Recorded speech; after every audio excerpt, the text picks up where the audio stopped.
Bienvenidos, bienvenidas, bienvenidas a esta nueva edición, a esta nueva propuesta donde nos detuvimos a pensar, a preguntarnos, a repreguntarnos y a repensarnos, nosotros y nosotras, quiénes somos, los que nos gusta disfrutar de los distintos espacios y universos. Hoy vamos a hablar de la identidad. Y aquí me detengo porque nuestro entrevistado del día de hoy es un investigador, es sociólogo, es doctor en ciencias sociales y me animo a decir que su propia experiencia le permitió transformarse quizás en su objeto de estudio, en su universo académico, pero se lo voy a preguntar. Está con nosotros el gran Ernesto Mecchia, bienvenido, ¿cómo le va? Hola Victoria, me va muy bien, muchas gracias, muy contento de estar compartiendo este momento contigo. Voy a confesar para el otro lado que tengo unos nervios terribles. ¿Por qué? Porque Ernesto es para quienes hemos hecho un recorrido en el universo de las identidades y de las femenidades y de las masculinidades, quien nos ha propuesto palabras o repreguntas para hacernos. No solamente ha nutrido distintas investigaciones en el ámbito académico, sino también ha nutrido nuestro vocabulario a la hora de pensarnos diversos o repensarnos. Vamos al principio. Ernesto Mecchia. ¿Quién es Ernesto Mecchia para Ernesto? Uy, ¿quién soy yo para hablar de mí? ¿Quién es Ernesto para Ernesto? Básicamente me considero un lector, me considero un escritor que siempre trata de acercarle a la gente y a mí mismo la comprensión sociológica de muchas cosas que pasan y que nos pasan, ¿sí? Básicamente eso. Pongo en suspenso si soy doctor, si soy académico, eso no. Sí me gusta también decir que soy una persona de la universidad pública, porque ahí también estoy haciendo toda mi carrera. Ernesto, cuando te pensábamos en la producción decíamos qué fragmento y qué injusto mostrar solamente un fragmento de todo el universo Mecchia, que para nosotros es gigante y que no solamente nos nutre, sino que nos permite, como decís vos, nos da herramientas para seguir preguntándonos. Hay un montón de libros o recorridos que has hecho y que imagino que tiene que ver con tu recorrido y tu búsqueda personal, no solamente en el ámbito profesional, sino en el ámbito afectivo y en la búsqueda de tu propia identidad, ¿no? Sí. Vos sabés que cuando tenía 16, 17, yo iba a estudiar letras. Y de hecho me anoté en el recientemente creado Ciclo Básico Común de la Universidad de Buenos Aires para estudiar letras. Pero dio la casualidad, yo estaba de novio con una muchacha en ese momento, que bueno, me hice gay, digamos, o empecé a hacerme gay, de esto vamos a hablar dentro de un momento. Sí. Y bueno, necesitaba ampliar la conciencia de lo que me pasaba, ¿sí? De los sentimientos que yo tenía, pero también de los sentimientos y las emociones negativas que despertaba lo que yo sentía en los demás. Y bueno, recuerdo que en la casa de mis papás, la que fue mi casa, había una guía del estudiante de UDEVA del año 1982, todavía estábamos era una impresa en dictadura, y ahí vi sociología, ¿sí? Yo no sé qué habré entendido de lo que leí en el programa, en los contenidos mínimos de la materia, pero lo cierto es que elegí esa carrera y sinceramente al poco tiempo de cursarla me permitió eso, ¿no? Ampliar la conciencia acerca de lo que me pasaba. Lo digo en pasado, pero también lo puedo decir en presente y prospectivamente, ¿no? La sociología me sigue permitiendo ampliar la conciencia de muchas cosas y espero que así siga siendo.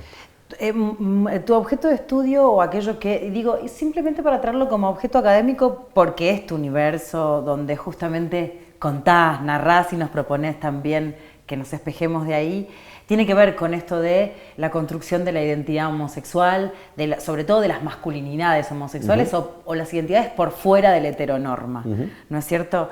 recién hacías referencia a esto de me descubrí gay o me descubrí homosexual, y es interesante porque venís trabajando el último tiempo en esto de... Vengo trabajando eso, ¿sí? Porque vengo trabajando el tema de la homosexualidad desde muchos puntos de vista, ¿no? Yo tengo como, no sé, más de 20, 25 años investigando esto, entonces la vi, no sé, desde abajo, desde arriba, desde la izquierda, desde la derecha, desde la interacción social o desde las leyes o del movimiento político, ¿sí? Pero últimamente me está interesando mucho un fenómeno que es algo así, que se lo llama popularmente como la salida del armario, ¿no? Claro. Que tiene que ver justamente con revelar ante distintos auditorios, ¿no? El trabajo, los compañeros de la facultad, pero sobre todo la familia, la identidad sexual, ¿no? Entonces estoy por ahí y me interesa sobre todo comparar cómo es que cuentan esto personas que son muy jóvenes y personas que ya están entrando en la adultez y en la vejez, ¿no? La verdad que me parece un tema que da para mucho. En el universo de la construcción de identidad, y la construcción de identidad, lo hemos dicho muchas veces y lo vamos a seguir sosteniendo, la construcción de identidad es permanente y las personas cambiamos en función de algunas características, pero digo, como la identidad es ese movimiento que tiene uno de manera interna, el lenguaje acompaña esas maneras. Recién decía salir del armario, ¿no? El famoso... en Estados Unidos comienza como un salir del closet, sería, ¿no? Exacto, exacto. Bueno, fíjate vos el tema de las identidades que pueden decirse o que no pueden decirse. Claro. Te agradezco esta pregunta porque es cierto, esto que hoy nos suena tan popular, salir del armario, es un relato social que no inventamos ni vos ni yo, es un relato social que nació en Estados Unidos a principios de la década del 70. Esto de que había que salir del armario porque uno estaba adentro de un armario que era pura oscuridad, que lo oprimía y que además había que salir porque estoy orgulloso de eso, es decir, el énfasis en la diferencia, el orgullo por la diferencia, es un discurso que en Occidente no tiene más de 50 años. Es decir que, imagínate, ¿no? Mi entrevistado mayor, uno de los últimos que hice, tiene 83 años, ¿no? Esa persona, siendo ya bastante mayor, empezó a conocer este imperativo, salir del armario, ¿no? Salir del closet.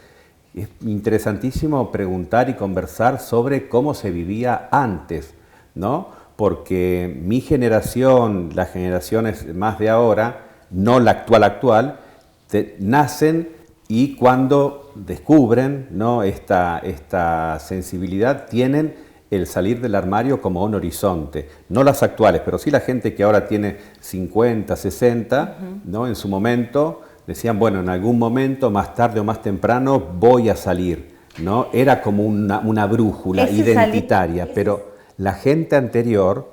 Salir implica la pregunta implícita que quizás muchas personas no se hacen, es si uno es hetero o no es hetero, o es hetero en función de lo que era lo único que había. Digo, en comparación también con la juventud ahora, de pensar las identidades y las diversidades. Bueno, donde, un temazo, claro. Claro, donde... Claro.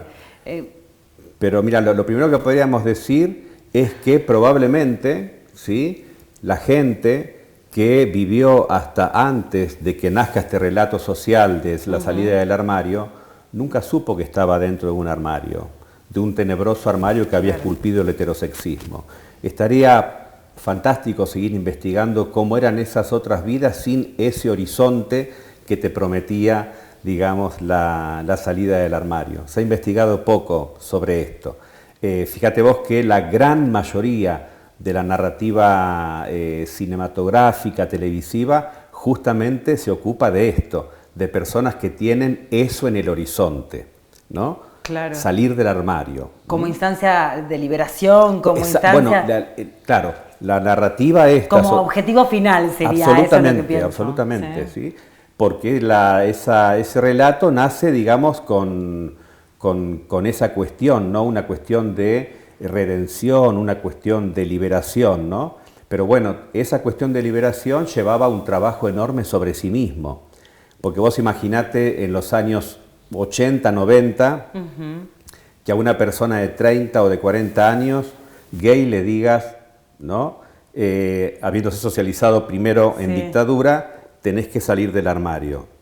Digo, eso era decirlo, pero había que hacerlo. Quiero decir... Claro, porque una cosa es la consigna y otra cosa es atravesar esa consigna y poner el cuerpo a disposición de esa consigna. Exactamente. Bueno, si vos ves la gran mayoría de las películas o de las series de televisión de hace 20, 10 años atrás, 30, vas a ver esto que vos dijiste.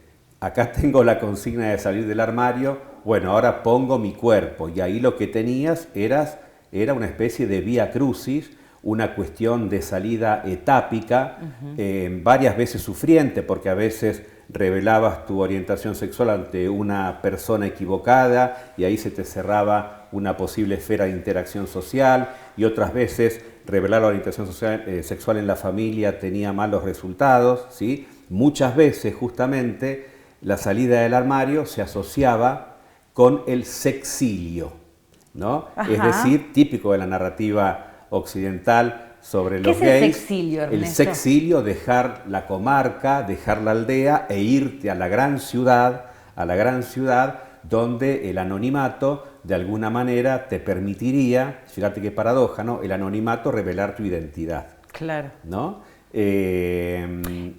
ver, dentro de las historias, de las testimoniales que uno hace al día de hoy, de manera habitual a las personas que pertenecen al colectivo LGTBIQ+, uno encuentra de manera notable que se ve como horizonte, como posibilidad de tener que irse de su lugar de natalicio para poder ejercer o mirarse al espejo y quererse y poder decir quién es uno, ¿no? Bien. Mirá, yo que tenía ganas de venir, pero me da vergüenza, ahora por ahí te propongo una segunda edición. En estos momentos yo estoy pensando en un libro que se quiere llamar A lo largo y a lo ancho, Estudios sobre sociabilidad gay en Argentina. Porque realmente quisiera discutir de alguna manera cierta narrativa sobre el sexilio. Y me parece que los parámetros de esa narrativa es metropocéntrica, es ineludiblemente metropolitana, ¿no? Porque es cierto que muchísimos gays y lesbianas y trans se habrán ido a Rosario, a Córdoba o a Buenos Aires, pero aún así la mayor parte, numéricamente hablando, de la gente gay sigue viviendo en sus lugares de origen y no tienen ganas de irse. De hecho, creo que este libro nos podría ayudar a visibilizar cuestiones que por ahí no tenemos muy presentes. Hay un investigador de la Universidad Nacional del Sur, José Ignacio Larreche, que presentó hace poco una investigación en la cual demuestra que creo que hacia poco más del 2015, había en Argentina 69 ciudades que tenían marchas del orgullo. Fíjate vos. ¿Viste? Eso implica, a ver, cuando decimos 69 marchas del orgullo, es 69 lugares donde hay una comunidad que se identifica, que se autoconvoca, que se organiza. Que no se fue a Buenos Aires. Que no se fue a Buenos Aires, entonces, y que aparte se visibiliza en su propio espacio. Se visibilizan en su propio espacio cuando al día siguiente te vas a encontrar en tu cotidianidad con la comunidad y no es tan sencillo, se me ocurre, el día siguiente. Yo pasé por una experiencia muy alucinante en la ciudad de Olavarría, en la tierra de los Fortabat, ¿no? Una tierra que fue asolada por la dictadura militar en su momento, ¿no? Además, al haberse construido Olavarría a la sombra de Loma Negra, es una cuadrícula. Es decir, si vos lo ves desde un dron, es un lugar fácilmente controlable. La represión, digamos, sería... ¿no? Qué feo, fácil de hacer, ¿no? Porque está, ¿no? Sí. Y me invitó Florencia Magnaterra, una activista lesbiana de Olavarría, a que hable sobre la salida del armario de los familiares. No de la lesbiana, no del gay, no de la trans o el trans, sino de los familiares. Florencia había hecho su sexilio en Buenos Aires. Fue a estudiar comunicación en Buenos Aires, estuvo en Buenos Aires, tuvo una socialización lésbica seguramente interesante e intensa en Buenos Aires, pero en un momento dijo, me vuelvo a la comarca. Y dentro de la comarca gestionó las primeras marchas del orgullo de Olavarría, ¿sí? Al respecto, hay una muchacha cineasta que tiene un corto que se llama La manifestación del interior, ¿no? En el doble sentido de interior, porque por fin nos fuimos de Buenos Aires para analizar la vida de los gays, pero también de todo lo que le pasa interiormente a una persona que le pone el cuerpo, como dijo recién Victoria, como dijiste tú, le ponen el cuerpo a salir del armario en esos medios comunitarios, ¿no? Entonces, bueno, para este libro que estoy pensando, mira, tenemos gente que nos va a escribir desde la realidad de Jujuy, desde la realidad de Santa Fe, poco visibilizada, por cierto, desde La Matanza, el conurbano profundo. Tenemos artículos de sociabilidad gay en el mundo chongo petrolero de Comodoro Rivadavia. Claro. En fin, hay vida gay por todas partes y creo que evidentemente se ha avanzado mucho en términos jurídicos, pero también en cuestiones culturales, y creo que hoy por hoy nos debemos una investigación de la salida del armario en lugares no metropolitanos. Creo que nos puede revelar un montón de cuestiones. Voy a usar una de mis frases que sé que te gustan mucho. Recojo el guante. Recojo el guante. Recojo el guante cuando decís la salida del closet de la familia o la salida del armario. Está bueno esto de poder, y bien haces referencia de cuando decís la salida del armario, porque el armario es español y es nuestro y nos propone lo otro, ¿no? Los procesos familiares, claro, esa construcción de identidad en conjunto con la familia de sangre, y después vienen las familias elegidas o en el mientras tanto, digamos, y cómo aparecen los silencios y los decires. Gran tema, gran tema. Vos dijiste los decires. Bueno, también dentro de poco va a aparecer un texto mío que terminé de escribir hace más o menos 3 días. Los decires, dijiste, se llama Lenguas en Movimiento. Un estudio narrativo sobre la salida del armario con perspectiva intergeneracional. Bueno, si hablamos intergeneracionalmente y empezamos a hablar de las generaciones más antiguas, digamos, de cómo era el tema de la revelación de la identidad sexual de un gay, de una lesbiana con su familia, bueno, era un proceso, digamos, que se hacía cuando se hacía a cuentagotas, ¿sí? Muchos de los entrevistados míos mayores jamás llegaron a hablar abiertamente con su familia o con sus padres, fundamentalmente, sobre el tema, ¿sí? Pero se producía una situación paradójica, ¿no? En el sentido de que por diversos signos tempranos o por diversas circunstancias, todo el mundo sabía que en la familia teníamos una hija lesbiana o un hijo gay. Sin embargo, ¿sí? Eso demostraba, viste, que el secreto, por más que estuviese en el armario, por más que hicieras todo lo posible por mantenerlo en el armario, estaba afuera. Es como si el secreto secretara un cierto olor. Me hace acordar, ¿no?, a El corazón delator. Algo así. El secreto es imposible, digo yo, ¿no? Tanto antes como ahora. Pero antes, ante ese secreto invisible, se producía la siguiente situación, ¿no? Todo el mundo sabía, pero todo el mundo callaba, ¿no? Entonces, cotidianamente, a veces por años, a veces por toda una vida, esa identidad en el ámbito familiar no se autonominaba y se producía una situación como si de ignorancia mutua. Andrea Lacombe, una antropóloga que estudia la salida del armario de lesbianas mayores, nos cuenta que una vez entrevistando a una lesbiana mayor le dijo lo siguiente, fíjate qué síntesis brillantes para pensar en aquella época, ¿no? Le dijo, mi familia, bueno, ellos fingían que no sabían y yo fingía que les creía. Y así, ese secreto público, ¿sí?, seguía reproduciéndose. Era parte del engranaje. Todos eran parte del engranaje. Igualmente había que salir de algún lugar porque se estaba encerrado. Digo, eso es distinto con la generación actual. Mira, es incomparable. Lo que yo estoy relevando, y no estoy hablando solamente de Buenos Aires, es absolutamente contrastante, no solamente de parte de gays y lesbianas, sino también por parte de sus familiares, ¿no? Ajá.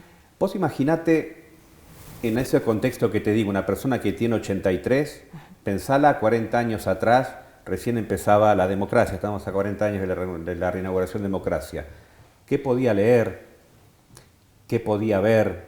¿Cómo podía informarse? ¿Cómo podía apropiarse de recursos para conocerse, para pensarse de una manera no estigmatizadora? Tenías que esperar a que aterrice alguna película de vez en cuando que te pasaban en el cine, ¿sí? Claro. Era realmente muy difícil construirse una contranarrativa, ¿sí?, para entender lo que a uno le pasaba cuando no tenías de dónde agarrarte cognitivamente. En algún momento citaste y dijiste injusticia hermenéutica, ¿puede ser? Claro, la injusticia hermenéutica, esto es un concepto que saqué de una filósofa, Miranda Tricker.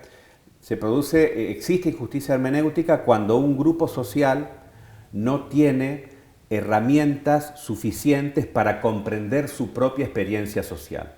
Esto hace poco le pasó a muchísimas mujeres. El feminismo vino justamente a darles herramientas de autocomprensión hermenéutica, ¿sí? Una mujer que padecía violencia de género no podía acceder a una comprensión, ¿sí?, de lo que le estaba pasando. Bueno, ¿qué había? No había elementos cognitivos, recursos para pensarte provistos por la cultura, provistos por la política, provistos por las redes. Quiero ser muy claro con esto. ¿Qué diferencia a los chicos de hoy para salir del armario de estos otros que yo te comentaba que hoy tienen 83, 70 años? Son personas que están agenciadas informativamente. Claro. Es decir, nacieron viendo, creo que era E-Channel, Claro. donde empezaban a pasar Queer as Folk, una de las primeras series gay. Después vino Internet. Después vinieron las redes. Digo, el tema de las tecnosociabilidades, con toda la desregulación de información que eso permitió, le permite a estos centennials y millennials gays, gente que es nativa digital, enfrentar, ¿sí?, o mejor dicho, llenar a sus sentimientos con conceptos, ¿sí?, alternativos con los cuales no contaban las generaciones anteriores. Claro. Indudablemente por esto, la salida del armario de estos chicos es, pero muchísimo más, se da a una edad muchísimo más temprana que la de los mayores. Yo hice en la investigación una muestra polar. Hablé de cómo salían del armario varones mayores de 60 y menores de 30. La mayoría de los mayores de 60 nunca llegó a hablar con la familia y se lo reprochan porque ya no están los papás. Uno de ellos soy yo, que no llegué a hablar directamente con mi papá, pero como te dije antes, vivimos ahí, yo tengo 55, vivimos más o menos 40 años en ese... Ellos fingen que no saben y yo fingo que creo que no se dan cuenta de que yo soy gay. Bueno, me perdí. No, a lo que íbamos era esto de la justicia hermenéutica en función de dar herramientas entonces... y que la investigación es justamente es polar y proponen como un inicio de una generación. Claro. Y esta juventud que tiene otras herramientas. Exactamente. Estas personas mayores, ¿sí?, tienen hoy 60, 70, 80 años y nunca pudieron hablar con sus familias, y hablas con los chicos y le han contado a sus familias a los 17, a los 20, a los 21, pero al mismo tiempo la familia también ya tiene la mirada entrenada, porque Flor de la B no está en un canal gay, está en un canal de televisión abierta, o hizo... como es Miau Miau en los años, a principios del 2000 en los Roldán, y eso lo vio todo el mundo. Digo, alguna vez, si nos queremos pensar con elementos para pensarnos de otra forma, alguna vez tendremos que hacerle una muestra de gratitud a todo lo que permitieron las redes sociales y a todo lo que han permitido los medios masivos de cultura popular. Bueno, hasta si pensamos en los famosos y denigrados talk shows de los años 90, la gente ahí empezaba a salir del closet con este tema. Es curioso, estamos a 40 años de democracia. El talk show fue un género televisivo. totalmente así tenido como frívolo, alienante, bueno. Voy a hacer un paréntesis. Esos son, ese tipo de productos son los que a la sociología apasionan, porque es donde aparecen todos los emergentes. Le apasionan, Victoria, a algunos sociólogos, y porque nos apasionan algunos sociólogos que tratamos de hacerle un guiño positivo a los medios. Claro. No sé si tenemos a veces tan buena prensa, ¿no? Porque está la lectura de que Internet es alienante, de que los medios masivos de comunicación te lavan la cabeza, sigue esa lectura todavía. Yo creo, sin embargo, que los productos de la cultura popular han abierto muchísimo este tema porque ponen imágenes a rodar, Y lo hacen existir. Absolutamente. Vuelvo como a ese punto inicial donde decíamos los decires, el lenguaje, la construcción de identidad en posibilidad de espejarse en otro que aparece quizás en la otra cuadra, quizás en una historia de alguien o quizás en una pantalla. Pero mira, te voy a comentar una anécdota. Resulta que mucha gente piensa que si aparece en la pantalla del cine una persona afeminada, ¿sí? Se piensa que el director de cine es homofóbico. ¿Sí? Esto para pensar de cómo hay mala onda automática. No digo que no tenga que haber en ciertas oportunidades, pero hay mucha mala onda automática con los medios. Entonces, bueno, resulta que la anécdota es esta. En la época del cine mudo, ¿sí? Imagínate, años 10, años 20 del siglo XX, ¿sí? Aparecía en el cine mudo, quiero decirlo a propósito, mudo, mutis, una persona afeminada.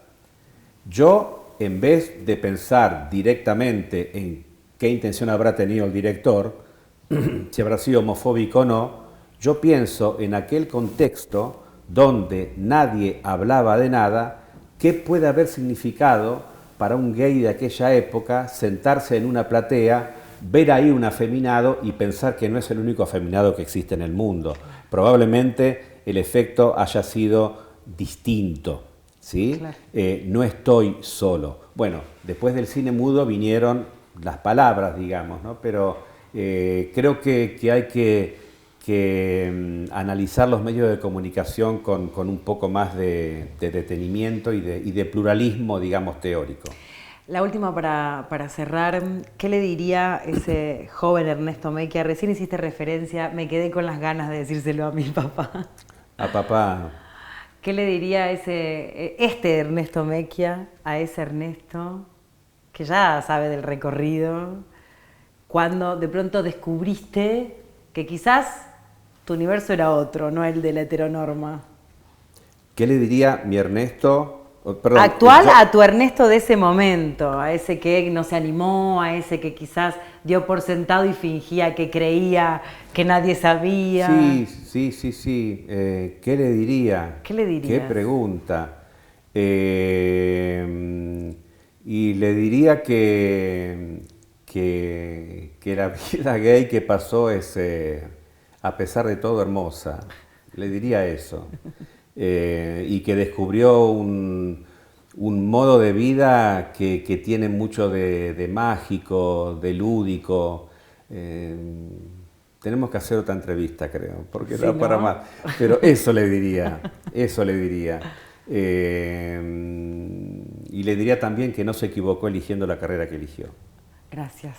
Gracias a vos. Antes de irte, como siempre, Palabrava nos acompaña con nuestros invitados y por supuesto a nosotros nos encanta regalar historias y que se lleven a casa, en este caso de la colección de La Rosa de los Vientos. De Palabrava Te quedan lindas las trenzas, poesía reunida o los cuentos que nos dieron para luchar. ¿Cuál es la historia que se va a la biblioteca del gran Ernesto Mecchia? Te quedan lindas las trenzas. Patricia Severín, entonces, muchas gracias. Va para la Biblioteca de Buenos Aires. Gracias por esta charla. No, gracias a vos, Victoria, en serio. Empecé un poco nervioso, pero tenés una calidez especial. Gracias. Ernesto Mecchia con nosotros, para mí un gran placer, para todo el equipo también, para quienes nos preguntamos y nos repreguntamos cómo se construyen las identidades. El recorrido académico de Ernesto es maravilloso, así que les proponemos que lo busquen, que lo googleen, que busquen todos sus libros, porque la verdad que las propuestas son interesantísimas a la hora de repensarnos, repreguntarnos. Estos son los lujitos que el periodismo nos da, así que gracias, léanlo. Y como siempre, pregúntense, ¿esto me gusta? ¿No me gusta? ¿Tengo ganas? ¿Cómo acompaño? Gracias. Hasta el próximo encuentro.